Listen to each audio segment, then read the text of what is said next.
Assalamualaikum warahmatullahi wabarakatuh. Dalam rangka melaksanakan kegiatan masa libur kerja, saya bersama teman sudah menjadi kebiasaan untuk melakukan penelitian yang menurutku penting dan mungkin tidak penting untuk orang lain. Seperti pada awal kata pendahulu ini, saya menyatakan bahwa diri saya bukanlah jebolan sekolah akademis yang memuat tentang perjalanan jenjang pendidikan sekolah perguruan tinggi, entah perguruan tinggi negeri maupun swasta.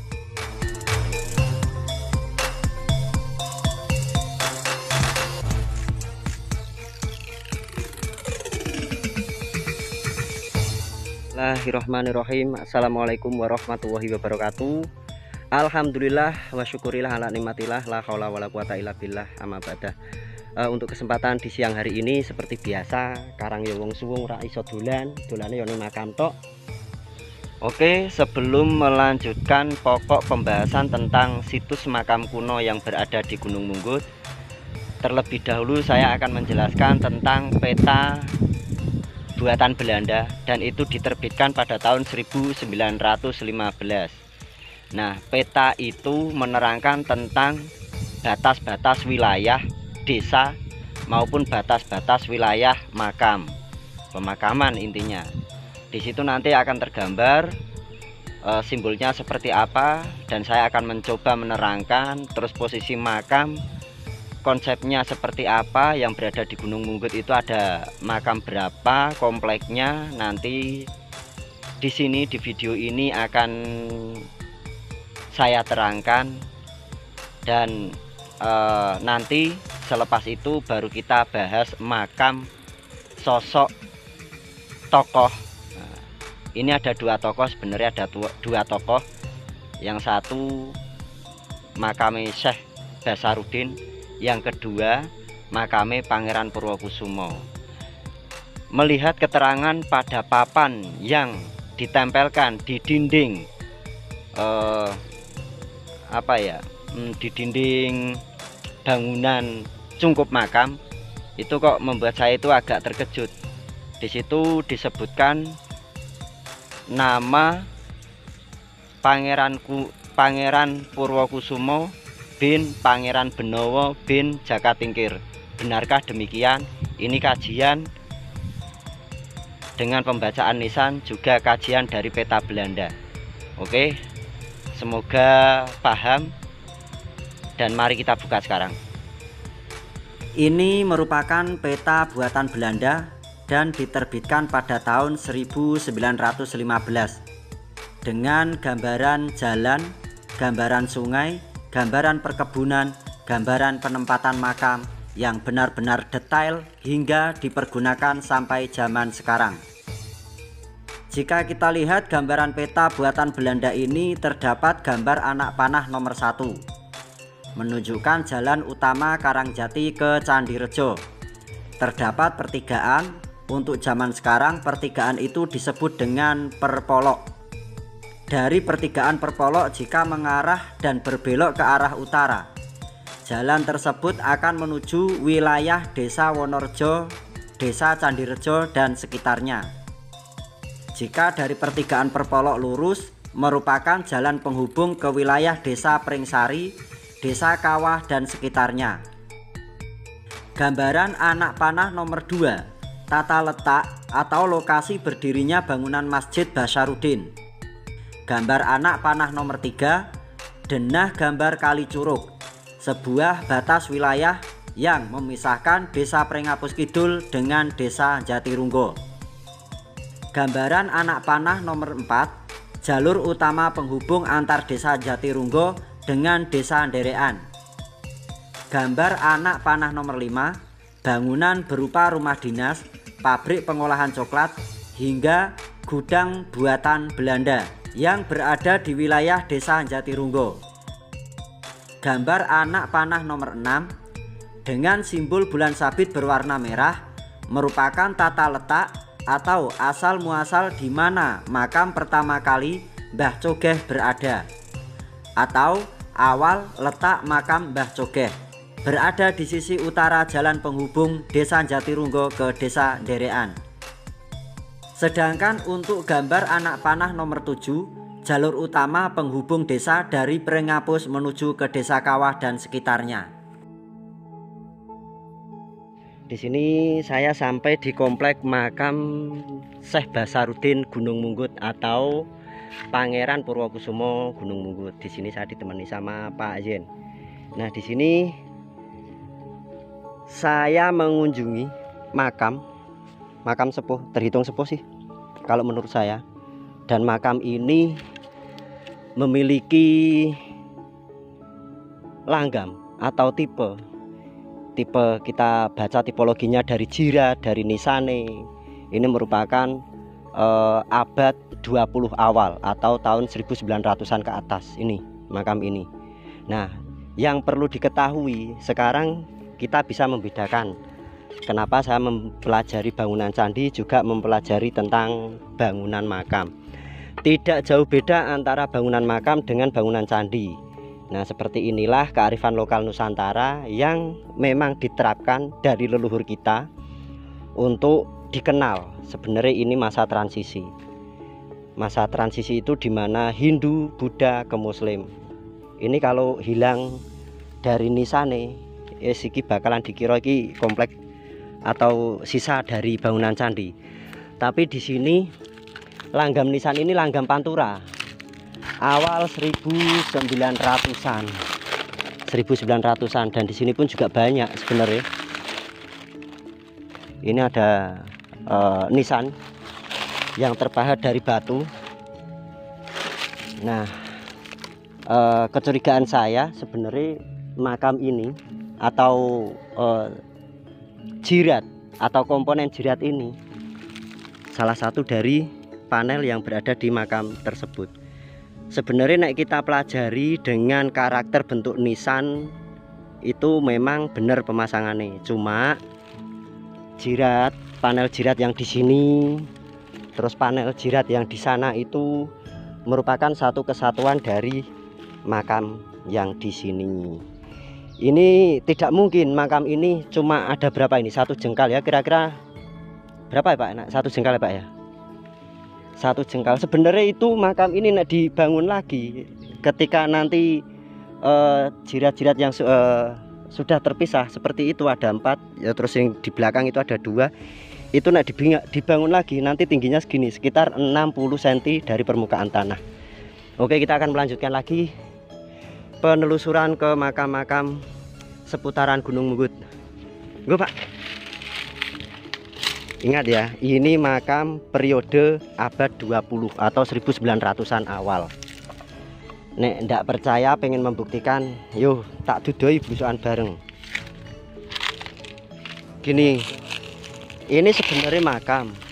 Ini makam beneran. Cuma nisane atau batu nisane itu diambilkan dari makam yang tadi komplek jiratnya sudah komplit itu. Ini ada 8 berarti, ini 2, situ 2, yang sana 4, berarti 8 itu jika digabungkan pasti nemplek plek, dan itu tingginya tidak mungkin 1 jengkal. Saya yakin itu tingginya kisaran 60 cm ke atas, 60 cm dari dasar tanah. Oke Pak. Masih di wilayah Desa Pringapus Kidul terdapat gambar perbukitan dengan simbol 3 bulan sabit yang saling berjajar. Merupakan 3 tempat pemakaman yang menjadi pusara. Kalau dari selatan, komplek makam kuno yang belum diketahui nama tokohnya.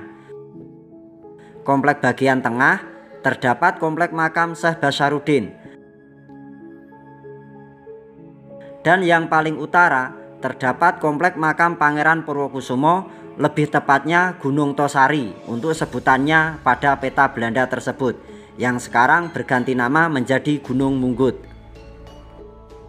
Lah, niku Pak. Nah, niku jelas nisan niku dari batu. Niku juga panel-panel jirat niku. Lah, gitu. Nah, terus niku jiratnya niku enten kali di bawah niku. Jirat niku. Nah, niki tak fotone riyen. Oke. Nah, tinggal niki dipelajari. Dulu ini jirat sama nisan ini berasal dari makam sini atau memang nisan juga jirat berasal dari kompleknya makam Mbah Basarudin. Karena apa? Yang diganti itu justru malah kompleknya Mbah Basarudin. Dan trap-trapan atau penempatan makam itu yang lebih tinggi punya Mbah Basarudin. Nah seperti itu. Jadi tidak mungkin ketika Mbah Basarudin itu sosok ulama, makamnya cuma digeletakke, tidak ada bangunannya, itu tidak mungkin. Saya mencurigai bahwa ini adalah komponen-komponen makam juga komponen jirat dari Mbah Basarudin. Fix kalau saya yakin itu. Karena itu makamnya diganti. Nah, usul punya usul. Lah ini nisan iki, Pak. Ini nisan iki. Nah, ini nisan ini nisan. Ini nisan, berarti ini bukan jirat, ini nisan ini, Pak. Ini nisan ini. Nah, ketemu toh. Dan ini juga bisa diperlihatkan. Ini nisan cowok, kalau ini waduh guratan itu geli, enggak kebaca, Pak. Ini cowok ini cowok beliaunya. Beda, Pak, gede niki ukirannya beda juga. Nah, ini nisan. Apakah ini nisan dari Mbah Syekh Basarudin? Kalau mengenal sosok tokoh beliau selalu dikaitkan dengan Belanda. Dan berkaitan akan hal itu karena di sini juga terkenal dengan perkebunan karet, coklat yang berkaitan dengan pendukung. Jadi pendukung atau untuk mendanai pihak Belanda kala itu. Nah, siap. Sekedar. Ampun. Nah, ini ya. Berarti Mbah Syekh Basarudin itu nek memang benar ini nisan beliau, dan cerita yang menceritakan bahwa Mbah Basarudin itu ada kaitannya dengan Belanda, berarti fix ya. Udah ndak usah dicari lagi. Ini memang sengaja saya kesini tuh tak suruh nemenin Pak aja ini karena saya Nah ini makamnya Simbah Basarudin. Makamnya mbahku, tapi mbiyen kayu. Oh dulu kayu, ini makamnya mbah jenengan. Jika dikaitkan dengan tipe nisan yang baru saja ditemukan, berarti cerita rakyat itu ada benarnya. Mbah Basarudin mengalami kehidupan masa kolonial. Naik ke sana Pak yuk. Tahun 1993. Ingat? Iya. Amit. Ingat. Wis ada ayam. Sini lah. Putih. Nggih, kok. Oke.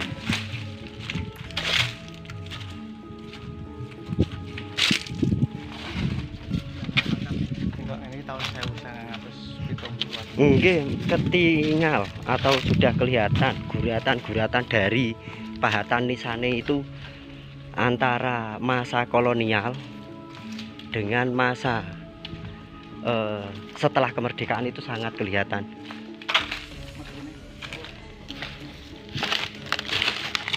Oh lah ini ano makam nisan-nisan batu. Oh, nah iki wis masa pemerintahan kemerdekaan ini wis masuk ini Pak. Nisan iki. Lihat mana?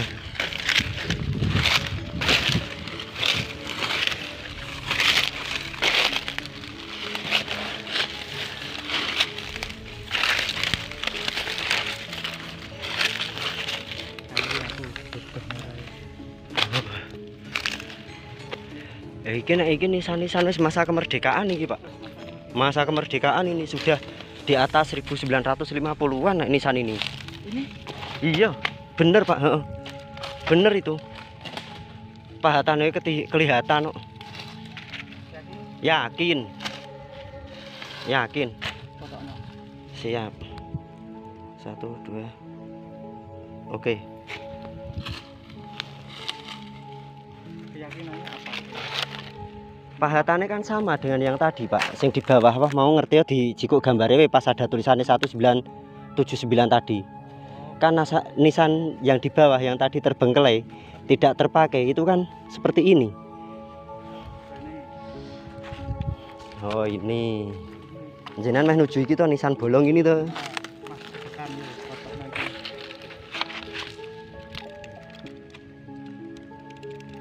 Nah, ini sebenarnya jirat makam ini untuk penempatan nisan, ini itu sama. Nah disinilah pentingnya dolanan candi karo dolanan nisan, jadi kita bisa memilah, kita bisa mengetahui. Oh nek iki cor-coran Pak nek iki.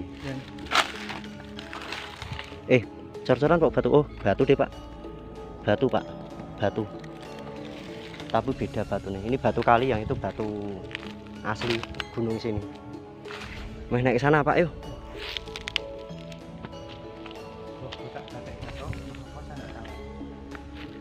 Iya. Itu versi dia.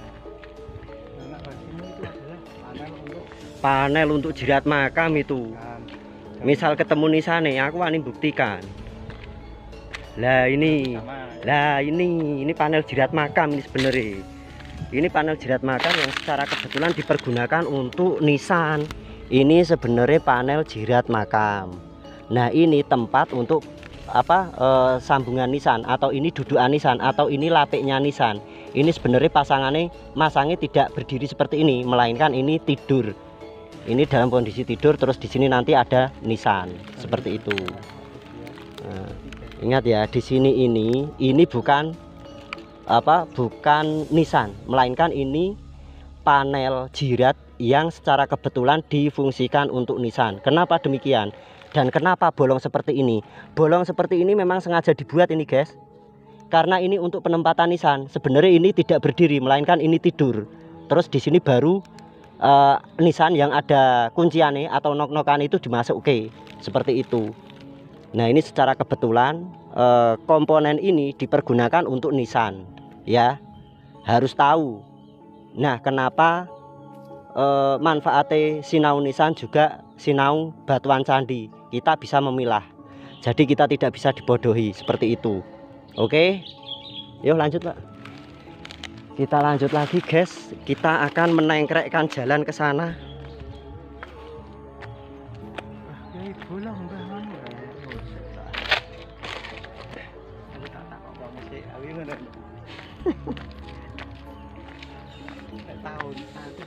Semua PTP itu ada bukti otentik. Wah, alhamdulillah dadi wapi saiki Pak. Harap sandal dilepas. Mias putih. Mriki. Terdapat tulisan dengan sebutan tokoh yang bergelar pangeran. Sosok gelar pangeran pada umumnya disematkan kepada putra mahkota atau putra seorang raja yang berkuasa di masa itu. Pangeran Purwokusumo, anak dari Sunan Benowo, anak dari Sultan Pajang yang memiliki nama Jakatingkir atau Hadiwijaya. Mari kita telusuri dengan pembacaan tipologi nisannya. Jika kita melihat gambar atau foto nisan Pangeran Purwokusumo memiliki tampilan bangunan yang sangat lengkap. Foto ini saya ambil ketika belusukan pertama kalinya di komplek pemakaman tersebut. Bangunan jirat dan bentuk pahatan nisan terbuat atau berbahan kayu. Wah keren loh. Untuk lambangi Kasultanan Pajang. Tapi jenis kayu yang dipergunakan untuk konstruksi bangunannya saya pribadi kurang memahami. Yang jelas dan kelihatan adalah bahwa bahan kayu itu tidak jenis kayu yang sembarangan. Jenis kayu dengan pokok keras tentunya. Saya teringat dengan bangunan makam yang berada di puncak Gunung Cantung, Kota Semarang. Teringat lagi bangunan makam di puncak Gunung Sedrojok, Desa Gedanganak. Ketiga bangunan makam tersebut memiliki kesamaan dan tidak jauh dari bentuk pahatan dan konstruksinya. Konstruksi bangunan makam yang demikian sudah populer di abad 19-an. Artinya bangunan makam dari Pangeran Purwokusumo termasuk langgam pahatan Pantura periode 1830-an, sejaman dengan Simbah Kiai Soleh Darat, Kiai Bantar Angin, dan Kiai Tanjung atau Syekh Dzakir. Masa kehidupan beliau sejaman dengan Pangeran Diponegoro Susuhan Hamengkubuwono III. Bismillahirrahmanirrahim. Assalamualaikum. Assalamualaikum Mbak. Putune sowan nggih.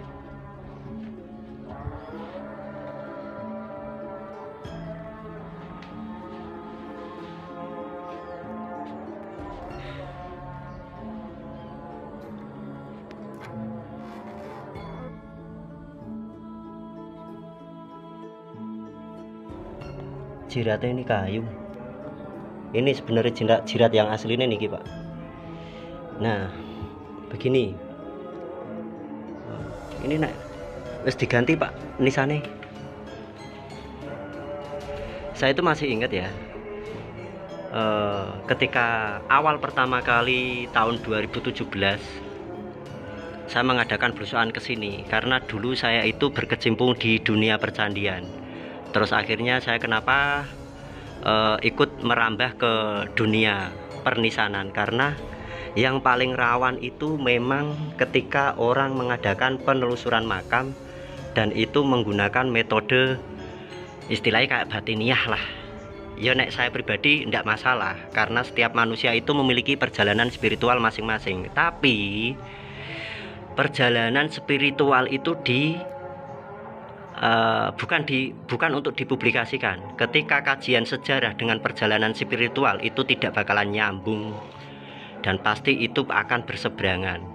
Ketika perjalanan spiritual itu ditegakkan terus dan mengalahkan analogika dengan sumber-sumber yang sudah tercatat, ya wis, guru-guru sejarah kayak konvensiun wae, dosen-dosen kayak konvensiun wae diganti sama orang-orang yang berkecimpung di dunia spiritual.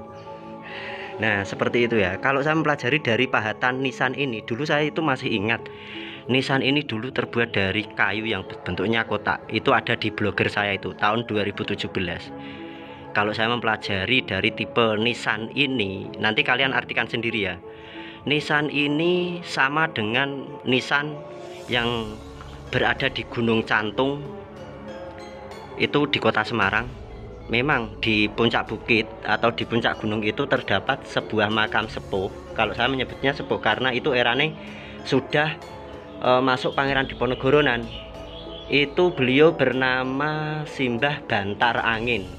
Nah Simbah Bantar Angin itu sudah saya artikan, sebenarnya beliau memang salah satu punggawa dari Pangeran Diponegoro. Nah ketika menemukan makam ini, nanti panjenengan sedaya bisa menarik garis lurusnya, karena di sini itu kok tertera Pangeran Purwokusumo putrone sinten Pangeran Benowo bin Pangeran atau Sultan Pajang Hadiwijaya atau Jaka Tingkir. Kalau menurut analogika saya itu angka tahunnya terlalu jauh rentan waktunya. Jika memang benar Pangeran Purwokusumo adalah putra dari Sunan Benowo dan memiliki jalur nasab trah dari Sultan Hadiwijaya atau Jaka Tingkir sebagai kakeknya, berarti kehidupan Pangeran Purwokusumo di masa kejayaan Kesultanan Pajang yang berdiri pada tahun 1568. Jika memang demikian, ketika beliau wafat, kenapa tidak dimakamkan menjadi satu dengan kakeknya atau ayahnya? Malah makamnya menyendiri dan jauh dari tempat asal muasal beliau. Dan jika memang benar Pangeran Purwokusumo merupakan tokoh pangeran dari Kesultanan Pajang, seharusnya bangunan makam beliau tidak sesempel itu atau tidak sesederhana itu.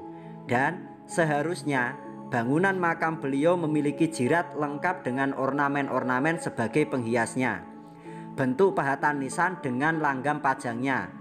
Dan semestinya bangunan tersebut terpahat dari batu-batuan atau material batu yang sering dipergunakan untuk membangun bangunan candi. Perihal demikian menunjukkan bahwa Pangeran Purwokusumo memang putra dari tokoh penting Kesultanan kala itu, memiliki gelar pangeran, memiliki nasab keilmuan yang setara dengan ayahnya, memiliki nasab keilmuan yang setara dengan kakeknya, dan yang jelas ilmu tasawuf dan ilmu ma'rifatnya tidak diragukan lagi. Kalau dipelajari dari bangunan jirat dan nisan Pangeran Purwokusumo yang komplek pasaraiannya berada di puncak Gunung Munggut, bangunan jirat dan tipologi nisan beliau terbaca langgam pantura periode 1830-an.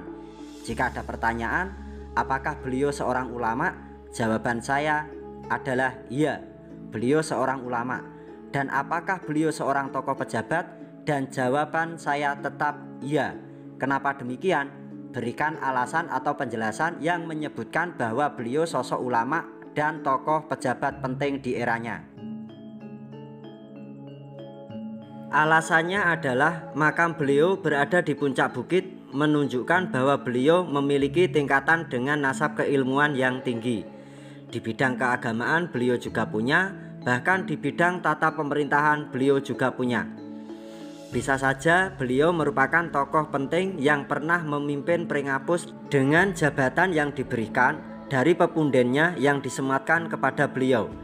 Dan jabatan itu sekelas dengan Panewu. Panewu itu sebuah jabatan yang setingkat atau setara dengan camat. Pada masa pemerintahan Kesultanan Jogja atau pada masa Pangeran Diponegoro, Panewu diwajibkan memiliki prajurit sejumlah 1.000 orang. Dan setiap triwulanan para prajurit berkumpul di Kesultanan Ngayogyakarta, diwajibkan menghadap sang sultan di suatu tempat dan masih di dalam lingkungan keraton yang disebut dengan Siti Hinggil. Dan di luar beteng keraton, para prajurit diharuskan latihan perang secara serentak atau bersama-sama. Prajurit di bawah komando dari Panewu disebut dengan prajurit Wiratani. Terus, tugas dari prajurit Wiratani tersebut apa? Nah, untuk tugas dari prajurit Wiratani tetap sebagai petani biasa yang kesehariannya mengolah tanah di sawah maupun di ladang. Dan ketika keraton dalam ancaman, prajurit Wiratani tersebut harus siap sedia berperang melawan musuh di dalam beteng maupun di luar beteng keraton. Jadi pembacaan tipologi nisan Pangeran Purwokusumo memberikan bukti bahwa Pangeran Purwokusumo yang dimakamkan di puncak Gunung Munggut tidak sejaman dengan Sunan Benowo, apalagi pernah ketemu dengan Sultan Pajang Hadiwijoyo atau Jaka Tingkir. Rentan waktunya sangat jauh jika harus dipertemukan. Akan menjadi tidak mungkin karena Pangeran Purwokusumo hidup di masa sepak terjang Pangeran Diponegoro dengan angka tahun 1800-an. Sedangkan Sunan Benowo dan Jaka Tingkir hidup pada masa keemasan Kesultanan Pajang pada tahun 1568. Kira-kira selisih waktunya 232 tahun. Yakin Pangeran Purwokusumo memiliki usia 230 tahun lamanya. Jika menurut kalian bagaimana? Ulah nanti ketemunya berapa, rentan waktunya seperti itu, lalu dicocokkan dengan umur beliau. Kira-kira masuk enggak? Udah seperti itu ay.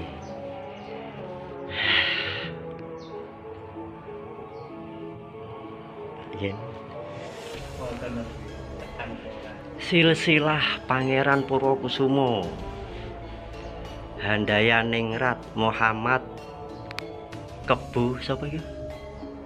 Kebung Suwan.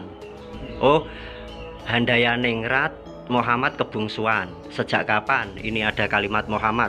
Zaman Pengging. Kebu Kenongo, Pengging, siapa? Anem. Terus Jaka Tingkir.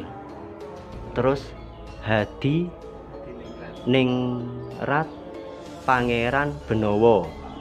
Terus sinten itu? Ahmad Tajuddin Ahmad Tajuddin Purwokusumo. Oke, nanti dikaji bareng-bareng ya dengan statement saya ini ya.